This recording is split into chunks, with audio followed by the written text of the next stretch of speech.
If your business is doing content right, then it's not just being brainstormed or used by the marketing team.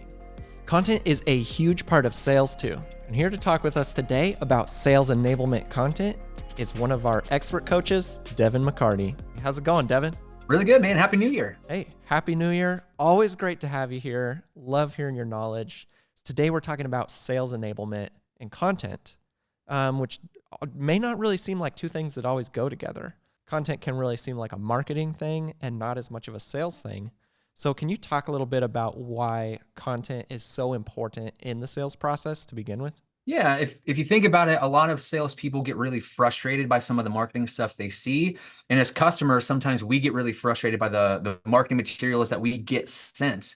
And so if you can start bridging that gap and aligning your marketing and salespeople together to help them really see the benefit of making better customer-focused content, it helps in a lot of different areas, but like from the core fundamental elements, nobody wants to have irrelevant, spammy communication sent to them.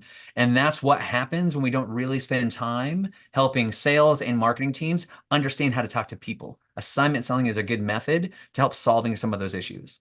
Yeah, that makes a lot of sense. And then as a business, your time is just wasted if your marketing team is making things that can't be used or isn't even necessary. So how can those two teams work together? And what in your mind are kind of the top 3 sales enablement pieces someone can make right now? Yeah, so two-parter. So the first part is how can they just be better at working together? It's got to start with respect and understanding. Sales should understand and respect what marketing does for them. Marketing should really understand and respect what sales does for them as well. That's why we call it the revenue team approach to content creation at Impact. And when you're doing this, they ask you answer stuff. Because if you have the silos built in, they're only going to fight for themselves. If you can turn them into a team that respects and understands how they both are in charge of helping the company thrive, then it's a completely different starting point. From that team is where you make the specific pieces of content that I would recommend that you start with. The big 3 for me as you start, an 80% video, a what to expect when working with this video, and a pricing video. And if you don't have your marketing and sales team spending time to work on this stuff, all 3 pieces of content are going to be very misaligned, very probably inaccurate. And there's going to be a bunch of different friction that exists for customers and both sides of the fence when that stuff gets created. So really spending time to get your teams together to understand what is a good pricing video, what is a good expectations article, how do we really explain what an 80% video does? Only by getting together and really helping both sides of the party. Sales understand that this answers a sales initiative anyway, not like a weird marketing thing. Helping marketing understand that you guys are great and brilliant, but until you understand from sales what it's like to work with customers, you're always going to be inaccurate. But if you can get together and start crafting these great 80% expectations and pricing videos, your quality is better. You're doing a heck of a lot teaching, a lot less of teaching on the calls, which is where most of your time goes in the sales pipeline specifically. Yeah, that makes sense. For those who may not know what those 3 videos are, could you give like a 15-second breakdown of each one? Of course. So 80% video first, it's the first one that I would probably recommend that y'all make if you could. If you think on all the sales calls that you're on, 80% of the time you get asked common questions. What are your costs? When can we start? What are your locations? If you have an 80% video to answer those most common 7 to 10 questions, you can really speed up so much qualification, disqualification time by getting that in front of your prospect before they meet with you. So it's a great one, very straightforward. Awesome. The what to expect when working with us video is very straightforward in the sense that people just want to know what it's going to be like. I fill out this form. When should I expect to hear from you? If I hear from you, what's going to be like to start working with you? And demystify the picture. There's so much trust building that we need to do before we can get money from anybody. And that expectations is just going, hey, here's our plan. We do this all the time. This isn't new to us. It might be new and scary to you, but here's how we can show you how many times we've done it, why it's not a problem for us, to really help warm them up and build that trust so they can actually move forward. So that's expectation videos. And then pricing is really straightforward. We don't need to say the specific dollar amounts of the product unless we can.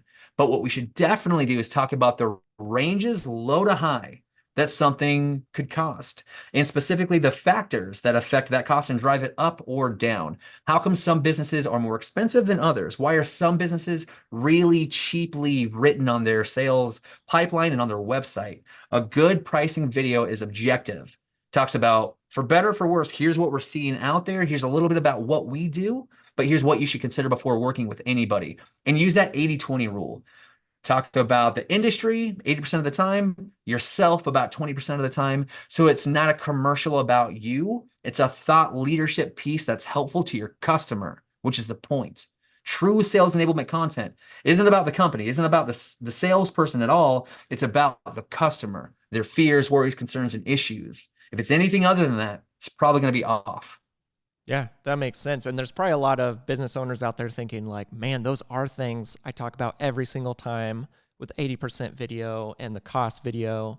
And like you mentioned, just seeing your voice or seeing your face and hearing your voice for that what to expect video just kind of builds that trust early. So great top three. Those three things are huge in that sales process. If I'm a business owner and I'm really excited to go make these, is this something I need a team or a videographer to do, or is it something I can do on my own? Are people concerned about the quality of this video? How does that work? The biggest thing to really understand is that the majority of the time that people that are going to watch your video are probably going to do it on their cell phone, or they're going to do it on like a laptop or something else, or like a tablet. Sometimes they're on a computer, oftentimes they're on a big TV screen.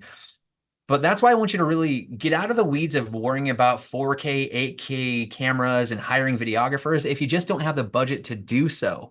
If you have a way to record video on your computer, and most PCs, Macs, all that stuff have something, or using a piece of software like Vidyard, Loom, Hippo Video, Wistia, something like that. Those types of things are ways that you can create video without actually investing in a videographer at this stage. Some of those quality issues, the not having a great microphone, not having awesome lighting, not having a super good camera, some of that stuff isn't as big of a deal in the beginning, especially if your audience is watching on something like a cell phone or a tablet most of the time. But over time, for sure, if you have the budget, if you have the capability, if you're really hungry to make your company a media company, not just a company that happens to do videos every once in a while, it's not like it's going to hurt your overall quality of content, video, audio, and otherwise to have that production value. You just don't need it. Really, if your message is relevant, helpful, and unbiased, the other stuff will kind of wash away as long as you do a little bit of work to help safeguard as best you can the audio quality and the visual elements of it. The story matters more than anything else. The relevance and the helpfulness of that story matters more than anything else.